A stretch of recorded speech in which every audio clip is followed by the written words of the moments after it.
You're listening to the Clean Comedy Podcast with your host, James Creviston.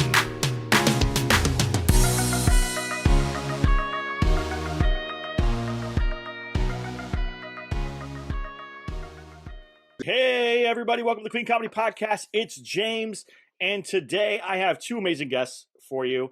I've been kind of tracking their show. It's called Laugh Your Truth. It's at the Improv. It's amazing. They have some of the great people. One of our good friends, Darren Carter, has been on it. So we're very excited to have him. Please welcome the very funny, the very talented Jamel Dotson and Megan Sousa. Welcome. Welcome, both of you. Thank you. Thank you very much for having us. Thanks for coming on. So like I said, I kind of learned about you guys from Darren Carter, who was on your show, and he was posting and stuff. And I started watching the clips that you guys are posting on Instagram, and I was like, man, this is a well done show. This is amazing. I want to know more about it. I want to know how it got started. How'd you guys put this together? Just whoever wants to go. I want to hear the story because this is amazing. I love shows like this. Well, I guess we can sort of tag team this. What we have at the Improv is part of we've been since 2017, and so this has been a progression. So what you're seeing now is the result of hard work that was put in before. We started off on Cahuenga by sunset, and it was a mic and the show. We expanded from there out of the network. Megan is somebody who has an amazing knack, not just for finding people, but with the spirit and the ability that she has technically. It makes us look excellent. Awesome. Yeah, that's pretty much the nutshell. Once we took a little bit of a break because the venue we were producing at, gentrification and things, so they ended up canceling our show like the day of the show because the spot was getting closed down. Like they had the the letters up, like the city's coming down. So we had to cancel that show. That was our last show, I think, in probably the beginning of 2019, maybe. And then at that point, we were looking for a new home, and that takes some time. So we shopped around town just looking at places. Eventually, we landed at the Improv, but then COVID happened. So we had to postpone again, obviously. And then at the top of this year, we finally came back. But, I have a background in producing and stuff like that. So I just only saw it fit to run the show like a production, like other productions I've run, aka sketch comedy group Cornbread Kitchen, which I produced for 3 years at the Upright Citizens Brigade. So I kind of took some of the method of the madness from that and applied it to this show in terms of just keeping the production up, and really just trying to bring a high value show, not just for the audience, but for the comedians too, to want to be involved and want to, feel good about being, performing on our show, and hopefully bringing them to a point where, they feel satisfied, they feel good. We're bringing a good audience. The audience is loving, who we book. So we really do put a lot into curating, who we book, how we book it. Our team is slowly but surely growing. So it's been a little experimental this year. So it's been good.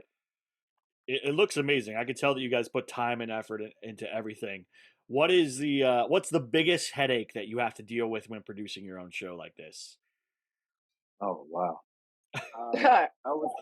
There's a lot that goes into producing a show. Aside from the things that you see, there's also, in terms of getting the people, putting together the right people, even putting out the right message and the right thing. So there's a lot. I'm not sure I have any one thing that's more stressful than another. But I would think business-wise, just filling up the place, that's half of my major concern, and that can be a lot of what'll be on my brain and on my heart, aside from putting together a good show that people enjoy. I'm not sure about Megan. Megan laughs. So Megan, I want to hear what you have to say. I mean, it's a laundry list that never ends, you know? Especially when you're got octopus arms and you're doing 100 things at once. So I probably say, you know, the most challenging part of it is maybe not having enough hands. You know, just not having enough bodies to handle and delegate tasks, which is why, you know, expansion is important, because when you're multitasking, you know, you've got the marketing, you got social media, you've got booking, you've got admin, you've got budgetary, you know, you've got your media department. You know, there's just things that are being birthed out of necessity. And so with each mark, you're just finding a new, you know, challenge, I guess, you know. And so you meet a challenge, you just kind of have to meet it there and just try to resolve it. But I think if I had to choose one thing, I guess just maintaining and just continuing to keep an upward elevation and not getting comfortable, I think Yeah. is my thing. Hmm. That's a good one. Now, what can comedians do to make your lives easier? Because I know that we are like children sometimes, and we drive producers crazy and bookers crazy. So yeah, so what can we do to make your life and your job easier? You know, it should But go without saying, but tell people about the show. You hound us to book the show. You're up to book the show. I just had, matter of fact, I should show you a text that someone asked me. Someone asked me yesterday who to eat to book this show. Then they eat. Then you don't see them posting the diet. You don't see them saying one word, and then it's like they show up like, "Hey guys." So I do get a little confused about that part, because if I'm on a show, I don't care if the production value is at our level, or if it's a bar show, or if it's a mic show, or whatever it is. I promote the show as a comedian. I tell people about it. I invite folks out. I put it on my website. I go above and beyond. I can't expect everybody to do those same things, because everybody's not cut from the same cloth, and I know they ain't cut from my cloth. No shade, but I mean, if you begging to do the show, you should tell people about the damn show. That's my only gripe. I'm like, don't be DMing us. Hey, I'm in town. Can I jump on the spot? Ma'am, sir. And then just it's like a certain level of you know, privilege, I think, that some people have. And I will say this too: credits are great, all that stuff's great, but it does not equal funny. And Yep. so I personally, when I go through the lineup and I decide who I want to put in the bag, in the table to book, it's not about credits. Are they funny? Do they have a stage presence? Are they good people? Do they have a good energy? The rest, because I've seen it. People have credits, they do this, or they're, you know, hype about stuff, and they might be mid, they might be sub, you know. And so that my whole thing is, bring your A game, be a professional, promote the show. If you want to do the dumb show, promote the dumb show. Tell your friends, invite your friends, bring a guest. They'll promote other shows that are not even bringing that level of production or care for the comedian. They beg to do your show, but then they're not doing. It's not an equal playing field, it seems like, in some cases. So that's my 2 cents on that. And I know y'all are listening. So That good was job. that was excellent. That was Good exactly job. right. Yeah. you All know, It's right. frustrating because I put all this effort into producing a bomb show month after month, week after week, bit by bit, tick by tick. And the only thing a comedian needs to do once you book the show is promote the show. At least act like you care. If you don't, then it's like, noted. And of course, we're probably not going to invite you back when we see that type of, you know, disregard. And we bring back the people that care, that show, that support. That's just how it works. If you're not showing that support, you're not acting like you care, like we care, then we can't really invite you back. I'm sorry, but if you are showing that support and it's genuine and it's real, we want you back. So that's my 2 cents on that. So please stop with the DMs. Hey, I'm in town. Can I drop by? That's not how we do it. If there's time, sure, great. You can stop by and support, but don't just come because you think you're gonna get time. That it's the most annoying you can ever ask someone who produces a show. Hey, I'm in town. Do you mind? If you don't have a relationship, go through the right channels, come and support because you genuinely want to support. We'll probably put you up anyways. But it's the mentality of, I just did this on so-and-so show. I just did Jimmy Fallon. I'm coming in for the night. Let me jump on your show. And it's like, I don't know you. Yeah. Not only, but at least try to be genuine with it. Yeah. So there's a lot of factors that go into it, to be honest. It's not one thing or another. And we like to keep the spread very eclectic and diverse. So, a lot of times we'll look at like where you're from, what story do you have? There's a lot. It's not just a name or, oh, you did a show, or, oh, you got followers. Mm-mm. Right. So I'm just saying that's a big misconception I think comedians have, and then they'll have a showboaty feeling and think, oh, well, I did this, I did that. And we're like, okay, but hey, we're here, we're still growing, we're doing our thing, and that's the only thing we're focused on. And everyone who supported up until this point, we show the gratitude, the appreciation, and I hope it conveys with the investment that's being put in the show. I hope that conveys to the talent, what we're putting forth. So we just expect, at minimum, tell people about the damn show. Yeah. That's not a lot right. to ask. It's not. Yeah. It's not. Promote. If you want to be on the show, promote. But look, we're not saying, hey, you got to do it every day. At least say something. Let people know you're doing the show. But what it is you don't see anything on their page, but then they'll promote some bullshit. The flyer don't look as hot. These shows may not be doing the same thing, but they'll promote those shows, but you don't promote our show. But then you'll show up for the show, and then you want the spoils of the show. So that's the only annoying thing, is just like, be genuine, be real, because we're real.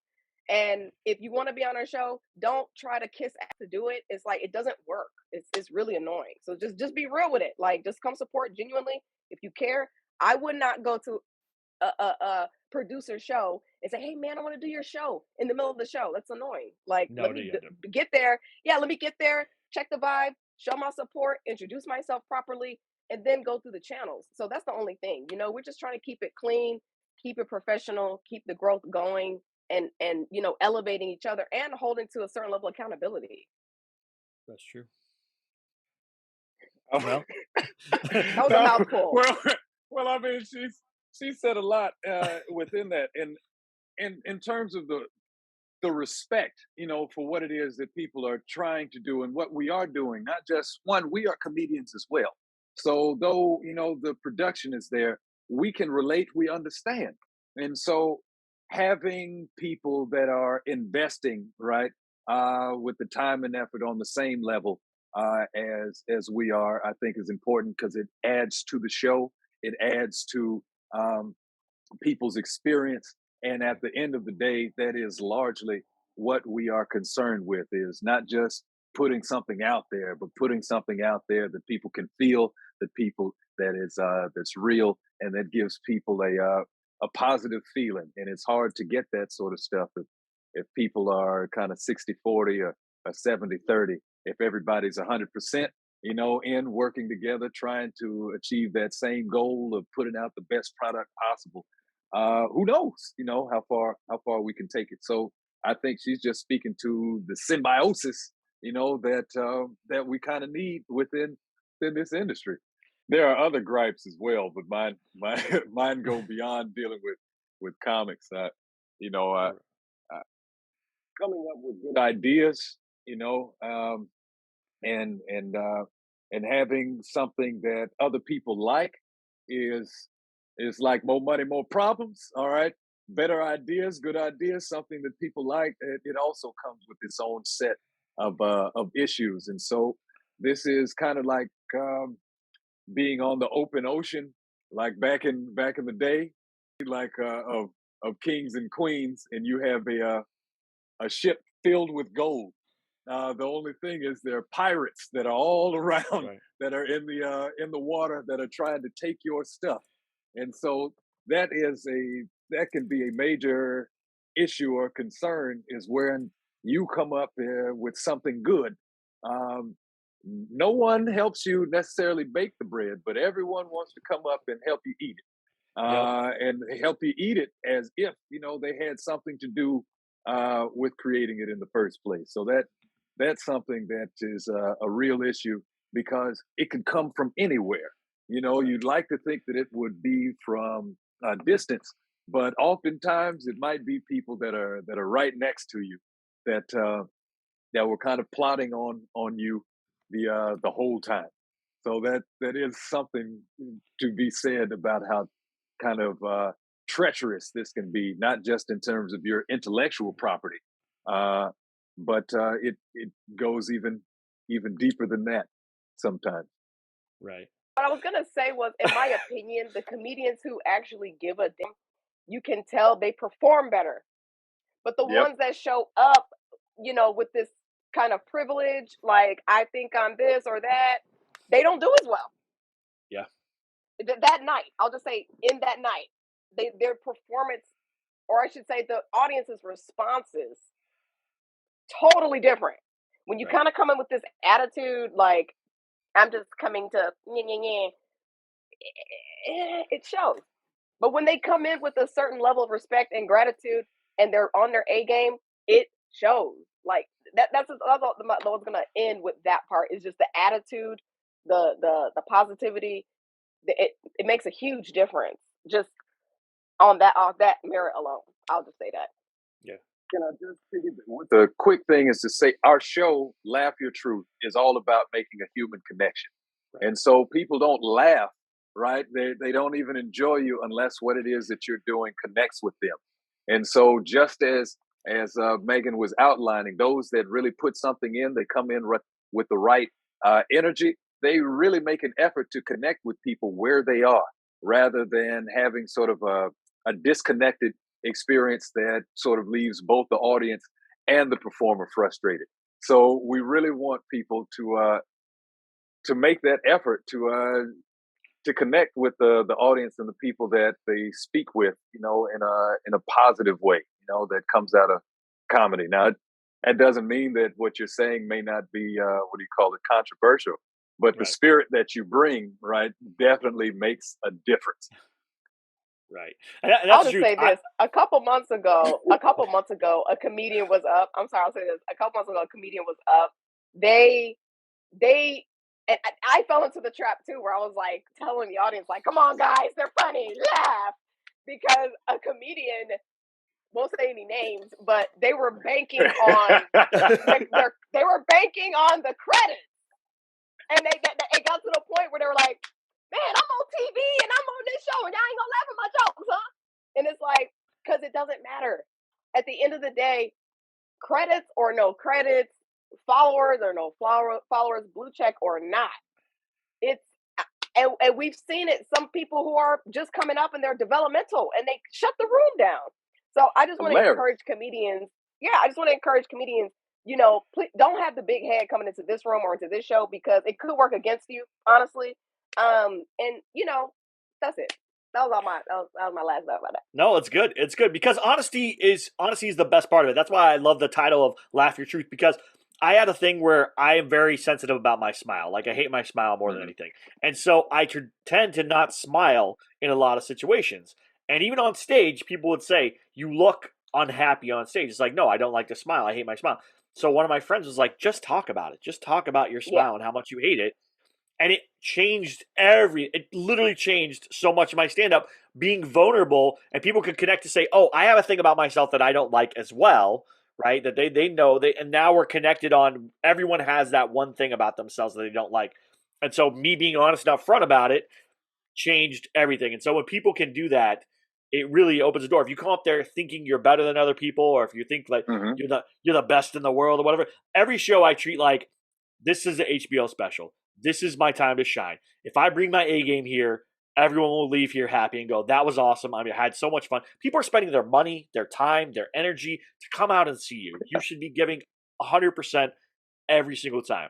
Now, on that note, how did you guys come up with a name, Laugh Your Truth? And the logo. I love the logo. I think I mentioned this before. I absolutely love the logo. So I want to hear the story behind this too. That was a process. I remember, because it ended up with Laugh Your Truth. And initially, there were a bunch of different ideas that were there, and the positive energy, the vibes, the good vibrations is what we wanted. And so there were some ideas that weren't as inviting, I suppose, to others. Now a lot of that might have come out of me, but together we realized what this was about, which is bringing people together. And furthermore, in terms of comedy, what makes comedy and so great is that this is the only job where you're able to tell the truth, right, and be applauded for it. Like everywhere else, you get fired, pretty much, So you can say it if you want to, but you need to go ahead and clean out your desk promptly after. So that was that, and the logo itself, though it's been the result of some work. There's an artist by the name of Josh Sood, who is he's a comic friend of mine. He's also been living a miracle. He was just in a coma not that long ago, and he's back out. Gosh. I know, and he's walking around looking great, healthy, like it never happened. But either way, working with him, he was the one that helped us that we developed this with, and so it is. The logo, the things that you see, it makes a big difference, and I think it projects exactly who and what we are, which is you have this flaming microphone that's right there. Some people don't recognize that's what it is, but it's a flaming microphone, and that is essentially what we use to more or less spread our truth, and that's the essence of our liberty. So that's a long expression of what that is. And how we it also just the three with letters are lit, so that's what I thought it was like lit comedy at first, not understanding that there was more to it. So I liked it as well. Like I was excited, like, oh my gosh, they're saying their comedy's lit. This is amazing. Like so hyped for that. Thank you. I want to also I feel like the acronym began first. Pirates. I'm sorry, Megan. I was selling before being out there in the ocean and having a ship filled with gold. Pirates come to find you. We are OG lit. We are the first, and that is part of the culture. Now, I mean that with all due respect to those that are trying to come up and do what they do. However, laugh your truth is one thing, but lit is also what we are. And sometimes people get it confused. So please understand who and what we are in the time that we put in LYT OG. I just want to make that clear. No. I remember in that process that I just knew that I wanted an acronym. So I remember we were playing around with, acronyms, and once we landed on lit, we're like, oh yeah, this is cool. And then I think we reverse engineer from there. But to piggyback what Jamel is saying is, yeah, we've got a lot of imposters out there. We see you. Not only do we see you, everybody sees you, okay? Because we Coca-Cola and you RC Cola. You're giving very much great value. Because the comedians will tag us. They'll tag us like, hey, have you seen this? Hey, have you seen this? Hey. And what's crazy is the argument to stay in the wrong. They'll be like, hey, but it's more promotion for you, right? Waka, waka, waka. And you're like, that's not how that works.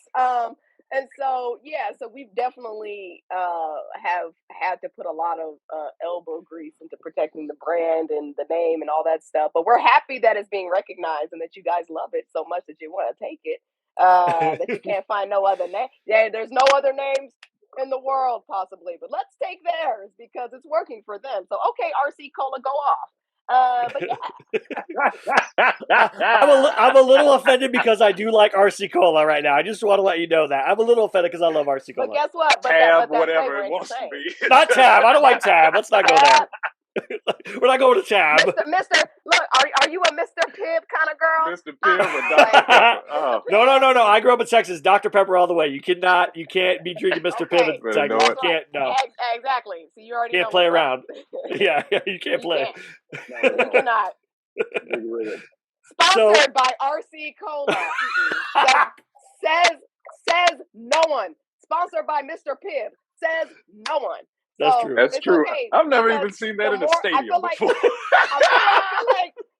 I feel like the more knockoffs that happen, it's like they're gonna go back to the Coca-Cola. Like, wait a minute, this is a knockoff of Coca-Cola. But if I need a cheap, great value, I can go here. But if I want the real McCoy, I gotta go here. So that's okay. With the Canal Street comedy shows, for real. Yeah. All right, that's not what we do. No. So it's in a positive way. Yeah. So where can people find you? When are the shows? How often do they happen? What about that information? Let's give that information. How do people find you guys? The right LYT, how do they find the right stuff? How do they do that? Yes. So we've got our website, our official website is lytcomedyshow.com. There is the one resource, it's the only site that you'll find everything from events to dates to soon come merch. Everything will be there. The Instagram page at LYT Comedy is the only Instagram page, and that's where you'll find all of those things synced together. We do have a Facebook page, same thing at LYT Comedy. Our shows run once a month at the Hollywood Improv. This month, this Sunday on the 20th, will be our last show of 2022, and then we'll come back 2023. December is too much holiday happening, and we don't want to fight. We don't want to compete with Baby Jesus now. Come on, we gotta take a break. Let him have his moment, because Baby Jesus not gonna promote. He like, it's my birthday. So, he might promote his birthday show. You don't know. He might. And we also run 2 open mics Fridays, 6:30 to 8:30 at the Comedy Nook, and a new installment is the lit mic at night. I'm sorry, on Tuesdays, 11 p.m. to 1 a.m., which is postponed from last week, but will be coming back very soon. And those are weekly. Those mics are weekly. The mics are weekly. That's awesome. The book show is monthly. Yep. And do you get streams, to pick estuaries, and rivers? Do you get to pick? Do you pick people for your show from those mics sometimes? If you see somebody, or you're like, hey, we'd like to get you on the show or something like that. Does that happen? Yes. I'm just curious. We just did it for the first time this month, actually. Shout out to Julie K. We opened it up to consider, like, hey, we might be able to scout some talent here, and we've been seeing some good people come through. And one comedian that is booked on our show coming up on Sunday, she did book from the mic, actually. So it's not impossible. That's awesome. I love when people do this, when they find ways to. It's kind of like, I'm going to use baseball because I know baseball. Growing up playing baseball, you feed in from the minor leagues, to AAA, then you get up and you go to the majors. Someone gives you that break. Someone sees the potential, and goes, okay, I want to give this person a shot. We're going to put them on here, see what happens and stuff. And you can always go back down, right? You say, maybe you're not ready yet for more shows like this, but keep going. I'm going to keep an eye on you, type thing. I've seen that before. That's one of my favorite things to see. That's why I always have newer comedians that are not sure of themselves yet learn to be MCs. Because if they can MC and host, right, which is one of the hardest gigs, if they can figure that process out, it makes them better. Because 1, they have to learn to take the bullet right away. And 2, they have to learn to introduce people and deal with what's going on stage and paying attention to what's going on around them, which a lot of comedians get up and just do their set and drown out everything else and then walk off. And you're like, there was no connection there. Let's learn to build a connection. Yeah. We do actually bring in some developmental talent too. Usually it will be with the opening spot, but these days sometimes we'll bring in actually a strong comedian for the opening spot to set the tone. So we do have a developmental opening spot. At times we'll let a comedian come in who may not be as experienced, but we still want to give them the exposure. We still want to give them the opportunity to perform in a room like that with that lineup. And it's also not at random, so that is based on what we have seen in them. So, with comics, I encourage consistency. Just because you were funny once doesn't mean that you'll be funny again. So, to be able to see you in different places, being consistently funny is something that we look for, because that lets us know that you can be trusted with a microphone. A lot of people want a microphone and they've done some good things with it, but just being able to stay in the pocket, stand and deliver is what we look for, regardless of what level, how many credits that any comedian or performer brings. Perfect. Well, if you guys, thank you so much for being on. Please shout out your Instagram handles or what else you want to promote, so everybody hears it one more time and they can connect with you guys one more time. Let's see. You can follow me at Jamel's Funny, JAMELS Funny, all one word, and that is me, sort of across all social media there. Perfect. Bang.